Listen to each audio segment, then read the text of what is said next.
Alrighty, good morning, everybody. Want to thank everyone for hopping on. Welcome to this month's Industry 30 with Graybar.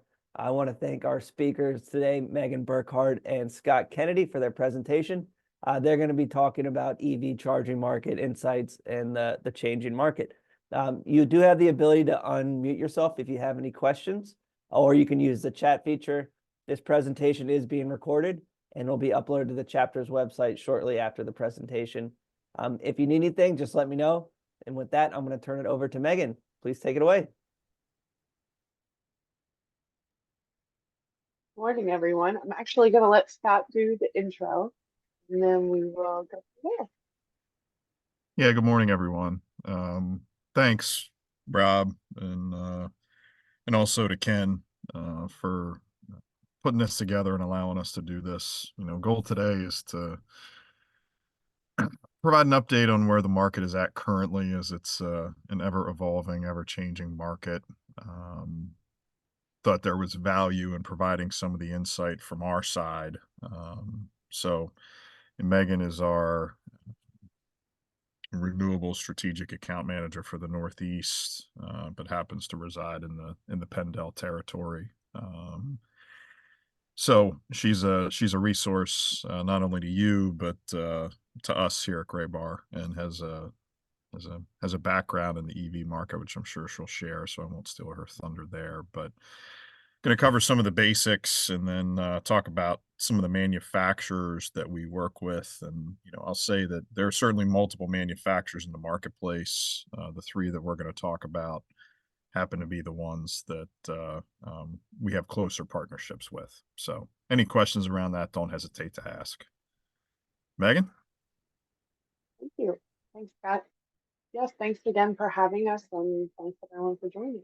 So, as Scott said, I am the Renewable Strategic Account Manager for the Northeast for Graybar, but I do have a really strong EV background. I came from another distributor before I worked at Graybar, where I launched the EV charging sales program for the company. So I've been in the EV space for a little while now. Kind of have my head wrapped around it for sure. It is, as Scott said, ever evolving, and I feel like we're always trying to keep up with what the new trends are that are happening in the market, and the new manufacturers that are out there with options. As Scott said, there are many. So I thought I would kind of kick things off with just going over a brief kind of overview of what we're seeing for forecasting. And so I thought this was an interesting graph. Cox Automotive is forecasting that 1 million new EVs will be sold in the US in 2023, a record that is more than twice the volume sold in 2021. And I also thought it was kind of interesting that more than 50 additional new or updated EV models will be launched in 2024.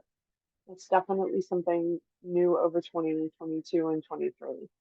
51% of consumers are now considering a new or used EV. So that's 51% is a pretty big number.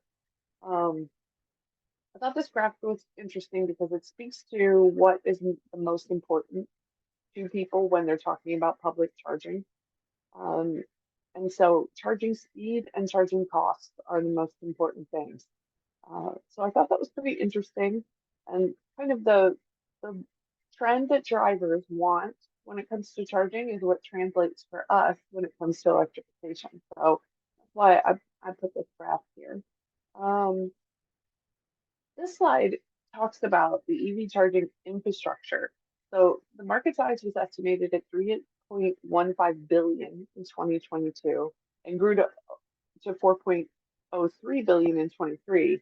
So we're seeing that trend just continue to go up and up, which is pretty exciting because the infrastructure, again, is where all of us come into play. So, I've kind of heard it described that the EV charger itself is kind of like the cheese, and the infrastructure is the mousetrap, and we want all of it, right? So we want the pipe and wire and the panel and running the conduit and all the things that come with installing an EV charger. So what the infrastructure is doing is pretty exciting when it comes to that.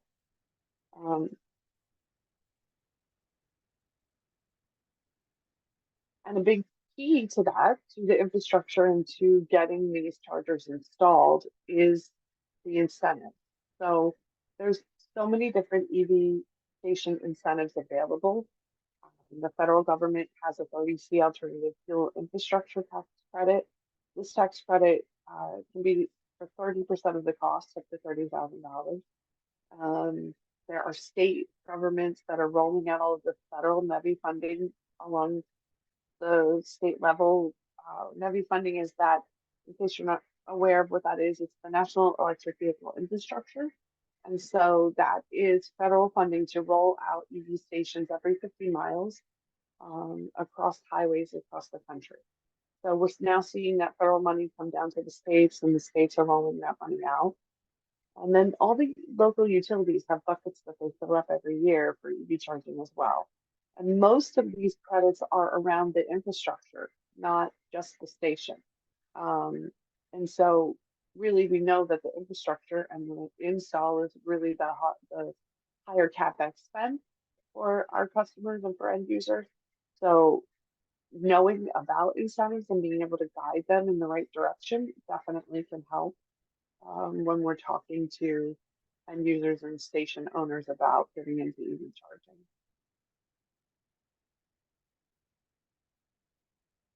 I wanted to put a slide up that talks about the types of EV charging stations because I think that, it can be a little confusing and there is a lot out there. So we have level 1 charging, which is just plugging it into a regular outlet. That can take, it's very a slow trickle. So that's, 10 hours to charge the car back up. We're seeing that most EV drivers have at least some type of level 2 charger in their home. They're not typically even using a level 1 charger. And on the commercial side of things, we would want level 2 or higher to be what we would offer. So level 2 chargers are 208 or 240, typically in that 30 to 48 amp range. But now we're seeing 80 amp level 2 chargers from most of the manufacturers as well. And then we have the DC fast charging. And that can come in 2 different options. They're typically 480 volt. And it can be an all-in-one where it's a standalone charger, or it can be modular where there's a bank and several chargers attached to that bank. DC fast charging is the type of charging that's required on the NEVI program. And it is charging that you see at gas stations and other kind of fast service locations. Where we lean more towards level 2 would be at businesses like restaurants, hotels, and any workplace charging, along with multifamily housing charging. And then we have extreme fast chargers, which are overhead pantograph chargers, where we see this a ton in bus charging and in other municipal charging that needs really quick connections, plug in and keep rolling, keep the fleet rolling. So there are definitely all different options along the path. And I hope that what you see is the common thread here is that there really isn't anything that's too complicated or different than anything else we do in electrification. And this is definitely an area where electrical contractors can absolutely be in this space very easily. Most of the kind of the brains of it is all the software, which the charging manufacturers handle, or the car itself, which is kind of like a computer, like when we plug our phones in. So these are really simple installs for the most part, and really within the realm of what we do every day in the EC world. So it's pretty exciting. I definitely think there hasn't been a more exciting time to be in electrification than right now, because what we're seeing with this trend with EV charging is only going to continue to grow over the next 5 to 7 years. So this business is just starting to ramp up, and it's going to stay kind of moving up for a while. I did want to kind of touch on the types of EV charging plugs, because there has been some news around this recently. So the first plug here is the J1772 plug. This was considered the standard plug. All car manufacturers except Tesla agreed to use this plug. And so this is the plug that's on most of the stations that are out there that are not Tesla stations. The plug next to it is the NACS plug. which is the Tesla plug. And then next to that, we've got the combo, the CCS1 and the CHAdeMO, which are DC fast charging as a snack. So the CHAdeMO is kind of phasing out. The CCS1 is what we're seeing on most of the vehicles that have come out in the last couple of years. And so what that is it's the J1772 plug with a flip down to put that CCS portion in that makes it capable for plugging into a DC fast charging station. What has happened recently is that when all of the federal money was coming out, Tesla wanted to be a part of that. But because they had a plug that really wasn't standard, they weren't able to. They did agree to change some of their charging stations to have that more standardized plug. But at the same time, they went to the car manufacturers and they sold them their plug. So Ford is actually moving to the next plug, as is Chevy and Hyundai, and we'll probably eventually see everyone move towards that next plug. And I kind of bring up all of this about plugs because most of the stations we've been installing in the last couple of years have that J1772 if they're level 2, and CHAdeMO if they're level, or combo if they're level 3. So I bring that up because all of the EV manufacturers that we deal with, and I think a good majority of them now, have entered into agreements to get that max plug. And so stations can now come with max, they can come with a combo, or older stations can be retrofit with max. So it is something that we'll probably start to hear more about in the market, and that's why I wanted to call it out for you, because it's definitely a change that we didn't see coming from that standard plug to a new standard plug. So because I've been doing this for a little while, I learned pretty quickly that there are a lot of qualifications that we need to determine so that we know what station is the right one for our customer. So I've kind of put together these 5 questions that are pretty simple, like a cheat sheet that you can use to discuss with an end user about what is the right station for them. You know, who they are and what type of business or location is really critical to determining what the right fit is, how many stations and or parking spots in the future they may want. When we're talking about EV charging now, we should always be talking about the make ready for the next 5 years, because they may install 2 or 4 stations now, but they may need 10 or 15 in the next 5 years. And so we want to definitely put in that bigger conduit now. We want to make sure that there's room in the panel if we're upgrading it now, so that we can help them with that future proofing. How they want the station mounted, if they want a bollard mount or a wall mount, is important. Will the station be behind a fence, or is it going to be in a public access location? So do they want to be able to control who uses it and actually generate some revenue possibly if they can? So, and then, yeah, do they want it to be revenue generating and controlled with software? So we actually are able to offer solutions, and there are many solutions out there where a customer can have a network connected station, or they can have a station that is not connected to the network and it's just electricity. The car pulls up, plugs in, and they're not monitoring it. But on the flip side, they're also not able to generate any of that revenue back or control who's using the station. So definitely all kinds of options depending on the end user, the location, and their needs. So just a kind of a cheat sheet for you to be able to help with that.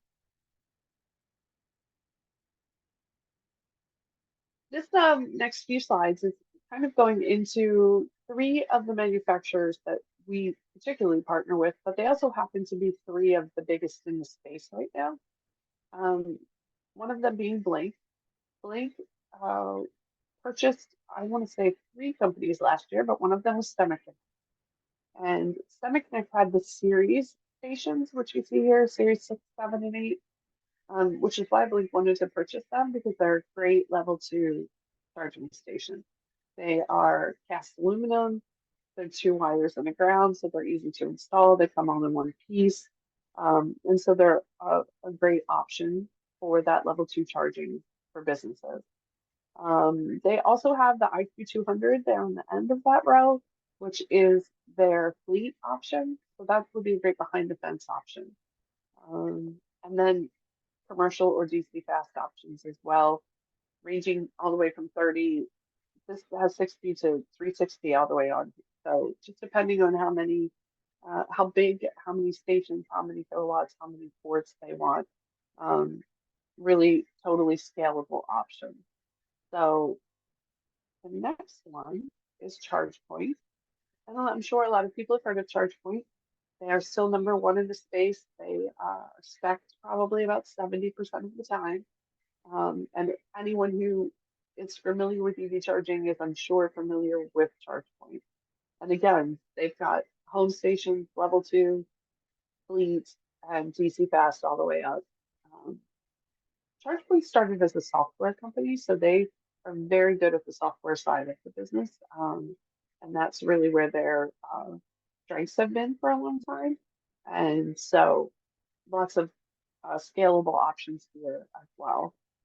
And then the third manufacturer I wanted to call out is Flow. So Flow is very big in Canada. They are now in kind of the New England, New York, Pennsylvania, Delaware area more as they're growing their business and scaling up. Again, options from home, level 2, all the way to DC fast. Another great product lineup. They use AMP Up for their software.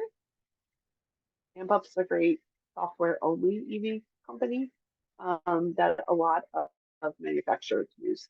So Blink and ChargePoint have their own software. Flow uses AMP Up. Kind of a good thing about that is if you have a customer that already has stations that are on AMP Up, but they want to try different hardware, this would be a way that they can scale and still keep one dashboard. So I kind of like to call them out as an option for that. And I also wanted to show a couple of the EV charging station foundation options that we're seeing in the market. DLP has this really cool prefab precision engineered solution for EV charging that's on the top of the screen. Sorry about that. That's on the top of the screen there. And so this option is really cool because it's all the wire and everything. Your conduit goes in the bottom, and that panel sits flush on the top. I think my slideshow's decided that it wants to advance to the end.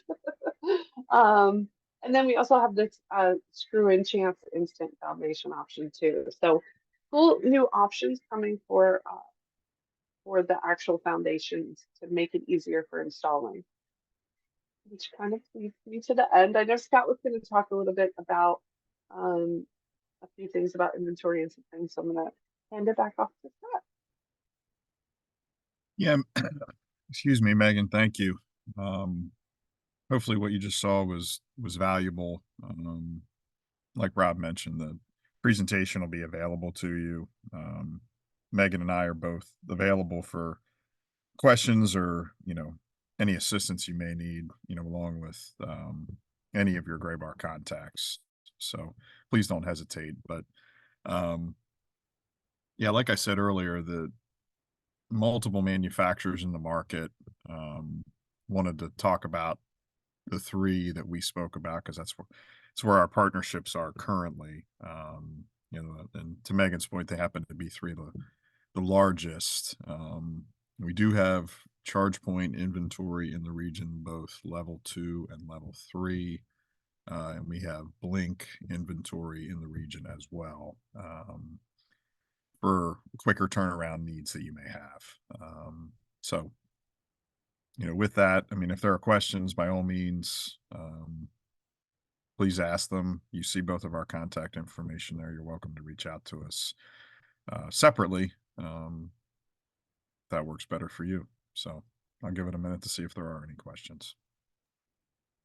Thank you, Scott. Everyone does have the ability to unmute yourself. So if there is a question, please feel free to hop in, or you can use the chat feature.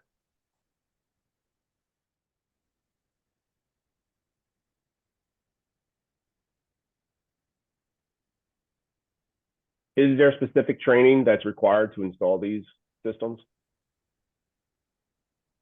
So there is not specific training that is required unless you are doing an install specifically for the NEVI program.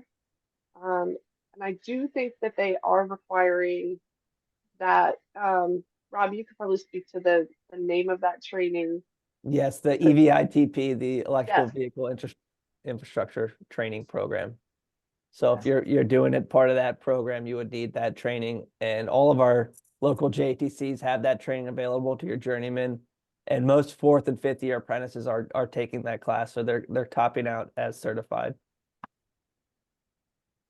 But if you're not doing a NEVI install, the training is not required. It's certainly helpful, and can definitely give you an advantage over the competition, but it's not required. ChargePoint does require a 90-minute online course that someone at your company has to take to do installs with them, but the other manufacturers don't have that. Thank you. You're welcome. Hearing that there are no other questions, I want to thank everybody for hopping on. You will get a follow-up email with the presentation and the contact information for Meghan and Scott. So I really want to thank Meghan and Scott again for their time, and I hope everybody has a great day. Thank you. Thanks, everybody.